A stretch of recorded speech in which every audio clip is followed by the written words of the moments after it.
પછી આવે વૈશાખ સુદ આઠમ આવે એ દિવસે આપણે યજ્ઞ જેવડો ભગવાન કરાવે એવડો યજ્ઞ ધજા અને ભોજન અને ભજન જે ભગવાન કરાવે. પછી મહાકાળી જો બીજી વાત કરું સાહેબ કે શિવનું મંદિર હોય કે વિષ્ણુનું હોય કે રામદેવ પીરનું હોય તો એમાં ઇન્દ્ર યમ અને વરુણ આવે, અને માતાજીનું હોય તો એમાં દેવી આવે, મહાકાળી, મહાલક્ષ્મી, મહાસરસ્વતી. આ ત્રણ દિશાઓની મૂર્તિઓ છે. એટલે મહાકાળીનો, મહાલક્ષ્મીનો, મહાસરસ્વતીનો કોકને એમ થાય છે કે આપણે આ માતાઓ નથી જતી આવી, પણ આ દિશાઓની માતાઓ છે. આ દિશા દેવીઓ છે. દિશાની દેવીઓમાં ભગવતી સાથે, બહુચર સાથે. એમાં ઇન્દ્ર ને યમ ને વરુણ ના આવે. એટલા માટે સ્પષ્ટતા કરું, કાલે કોઈ પંડિત આવીને અવળું ભીડા કે કાહો ચિયો પંડિત હતો આવું કરી ગયો તો તમને એમ થાય મારવડું આ તેને એના માટે સ્પષ્ટતા કરું છું કે દેવી માટે મહાકાળી, મહાલક્ષ્મી, મહાસરસ્વતી આવે. અને તે છતાંય તમે એમ કહેતા હું તો ઇન્દ્ર યમ ને વરુણ લઈ આવું, પણ શાસ્ત્ર એવું કહે છે કે દેવીઓ સાથે દેવી જ રાખવી જોઈએ, કારણ કે એની સહેલીઓ છે. રેડી? હા, એ જ હોય છે દરેક જગ્યાએ. શાસ્ત્રી ભણેલો હોય એ ભૂલ ના કરે. બાકી મારા ભાઈ હું ધોતી પહેરાઈને મેલ જૂથ શું કરે એને ખબર ના હોય. પછી અગ્નિનારાયણ નો ચડાવો, જે ભાગ્યશાળી દાતા અગ્નિનો ચડાવો લેશે એ વાતે ગાતે અગ્નિઓ આવશે. પછી યજ્ઞ ચાલુ થશે. પહેલા દિવસે 22 તારીખે બપોર પછી જે ભાગ્યશાળી દાતા ચડાવો લેશે એને ઘરેથી વાતે ગાતે અગ્નિનારાયણ આવશે, અને એ નારાયણ હોય અગ્નિ પ્રગટ કરી અને નવે કુંડ ચાલુ થશે. એના પહેલા ના થાય. પછી છે ધારવણીનો ચડાવો. આખા ગામની ધારવણી આલવી એક મહત્વની વસ્તુ છે, કારણ કે સમસ્ત ગામના ભૂત અને પ્રેત એમને ભગવાન સદગતિ આપે, મોક્ષ આપે, એટલા માટે ધારવણી આપવામાં આવે છે કે જે પરિવાર ચડાવો લેશે એનો પરિવાર આખા નગરની ધારવણી આપશે. મંદિરનું વાસ્તુ, ઘરનું મકાન બનાવો તો ગમે એ વાસ્તુ કરે, પણ મંદિરનું વાસ્તુ કરવું એક લાવો છે. જે ભાગ્યશાળી દાતા આ ચડાવો લેશે મંત્રી સાહેબ એ મંદિરનું વાસ્તુ કરશે. લેતા તેમાં કીધું કર્મકુટીરનો ચડાવો.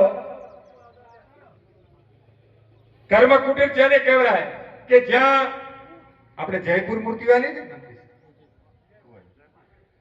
ત્યાંથી મૂર્તિ ડાયરેક્ટ જે ભાગ્યશાળી દાતા મૂર્તિનો ચડાવો લેશે કર્મકુટીરનો ત્યાં આવશે મૂર્તિ, મંદિરે ડાયરેક્ટ ના આવે. અને 22 તારીખે વાતે ગાતે મૂર્તિઓ આવશે બપોર પછી. પછી જળયાત્રાનો ચડાવો. જે ભાગ્યશાળી આ જળયાત્રાનો ચડાવો લેશે એનાથી આ યજ્ઞમાં પહેલા દિવસે આપણે જળ ત્યાંથી લાવવાના આવશે. 3 દિવસથી જળથી આ મહાપૂજા અને મહાઅભિષેક થશે. શોભાયાત્રાનો પૂજનનો ચડાવો અને આરતી સોમૈયું અબળજો સાહેબ 2 મિનિટ હો, 2 મિનિટ ખાલી થોડાક રહ્યા છે. આવો મહેમાનો બેસો, આવો. આરતી શોભાયાત્રા એ રામ રામ પધારો. રામ રામ રામ રામ રામ રામ.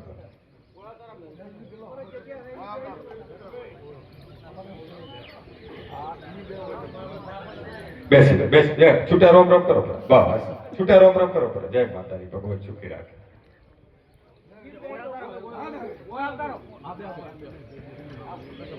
શોભાયાત્રાનો ચડાવો કે જે ભાગ્યશાળી દાતા ચડાવો લેશે શોભાયાત્રાને પૂજન કરી શ્રીફળ સેસી અને વળતા શોભાયાત્રા આવે એટલે એનો પરિવાર હોમૈયું કરે અને એની મહાઆરતી ઉતારે, એનો ચડાવો. પછી સ્નપન મહાઅભિષેક, માતાજીને 108 કળશથી મહાઅભિષેક થશે. જે ભાગ્યશાળી દાતા ચડાવો લેશે એના પરિવાર દ્વારા માં ભગવતીને 108 કળશથી મહાઅભિષેક કરવામાં આવશે. પછી પ્રતિષ્ઠા થયા બાદ શિલ્પી અને ભૂદેવો દ્વારા મંત્રોચ્ચારથી વૈદિક બ્રાહ્મણો દ્વારા એના મંત્રોચ્ચાર કરવામાં આવશે. દ્વાર બંધ કરવામાં આવશે. એનો પ્રથમ દ્વાર ખોલવાનો યજમાન જે ભાગ્યશાળી દાતા છે એ ચડાવો લેશે એના પરિવાર દ્વારા પ્રથમ દ્વાર ખોલવામાં આવશે. એના પછી પ્રથમ થાળ માં જગદંબાને પ્રસાદ પ્રથમ થાળ ધરાવવાનો પ્રતિષ્ઠા થયા પછીનો એ જે ભાગ્યશાળી દાતા છે ચડાવો લેશે. અને પ્રથમ આરતી પછી તો રોજ આરતી થવાની છે, પણ પ્રથમ મહાઆરતી નો ચડાવો.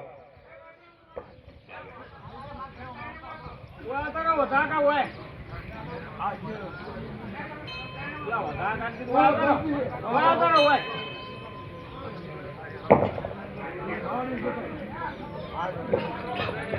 રામ રામ બધાને રામ રામ છૂટા રામ રામ કરો પર પછી 8 કુંડ પેલો મુખ્ય યજમાનનો ચડાવો પછી બીજા નંબરનો કુંડ અષ્ટકુંડ એટલે અષ્ટકોખરી વાળો ચોરસ કુંડ યોની કુંડ અર્ધચંદ્રાકાર કુંડ ત્રિકોણ કુંડ વર્તુળાકાર કુંડ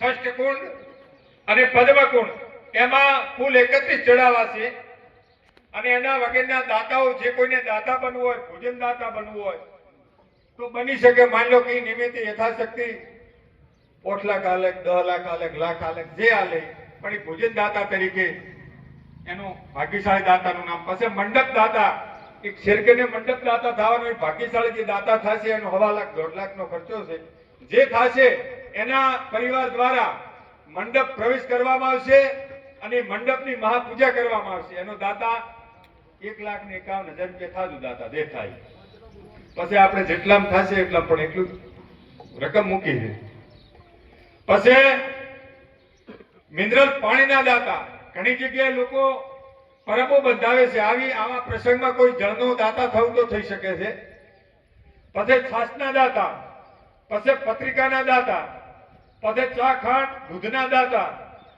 પછી સ્ટુડિયાના દાતા પછી સાઉન્ડના દાતા અને સાલના દાતા જેને કોઈને દાતા થવું હોય આ નિમિત્તે યથાશક્તિ જે કંઈ આ નિર્ણય લેગા એ પ્રમાણે દાતાનું નામ આવશે તો પ્રથમ ચડાવો ચાલુ કરવો છે એના પહેલા ચા પાણી કરી લો ચા પાણી થઈ જાય એટલે બસમાં ડિસ્ટર્બ ના થાય પાણી પાઈ દો ચા પાઈ દો દરેકને અને ધર્મ ધજાનો ચડાવો ચાલુ કરવો છે ચાય ચાલુ રાખો ધર્મ ધજાનો ચડાવો 21,000 ચલો ભાઈ 21,000 ધર્મ ધજા જે ભાગ્યશાળી આ પ્રસંગની ધર્મ ધજા રૂપવાની છે ચૈત્ર સુદ બીજ અને શુક્રવાર 20/3/2026 ના રોજ સવારે 9 થી કરીને 12 અને 39 વિજય મુહૂર્તમાં ધર્મ ધજા રૂપવાની છે 21,000 25,000 ધન્યવાદ બોલજો આપણે આટલું નથી બોલવાનું છે 30,000 ધન્યવાદ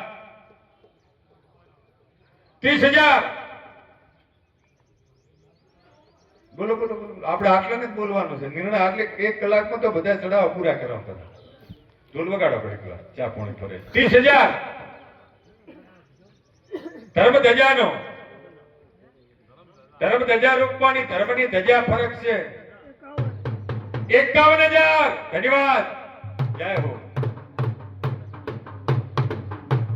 51,000 હા સસ્તમ જાય છે એક વાર બે વાર અઢી વાર પૂરા 3 વાર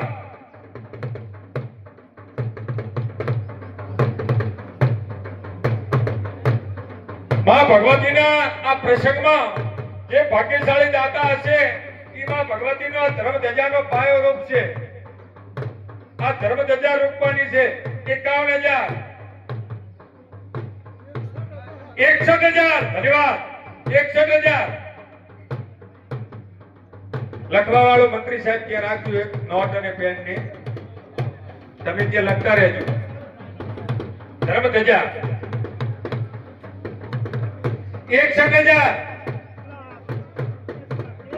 1,01,000 તાળીઓથી બતાવો દાતાને ધન્યવાદ વાહ ભાઈ વાહ ધર્મ ધજા હારી પૈસાનો મેં ભરવાનો છે બધા કરો ખૂબ પૈસા દાવાના છે 1,01,000 પ્રારંભ સારો હોય સાહેબ એની પૂર્ણાવતી સારી 1,21,000 ધન્યવાદ તાળીઓથી બતાવો દાતાને જય હો તાળીઓ આપણે તાળી પાડવાની બોલવા વાળા બોલે તાળી તો પાડો હા પૈસા એ ના હાલવા આપણે તાળી પાડવી હતી ને ભલા માણો તાળી એમ શું કરવા 1,21,000 1,51,000 ભાઈ ભાઈ અને જમાવટ આ રાજયોગ છે આ રાજયોગમાં ધન દાન કરેલું સુવર્ણ અક્ષરે લખાશે એટલે સોનાના અક્ષરે 1,51,000 રૂપિયા બોલો દાતાઓ બે જણા પાર્ટનર તો ના ઉગમાય તો પણ આ ધર્મ ધજા વ્યવસ્થિત ધજા ઊભી કરવાની ગમે તેનો પાડો લઈને ચંબુબા 1,51,000 ધન્યવાદ ધન્યવાદ ધન્યવાદ 1,51,000 એક વાર બે વાર અઢી વાર પૂણા 3 વાર જાય છે ભાઈ હાવ સસ્તમ હજી સસ્તમ જાય છે હા જમ બોલો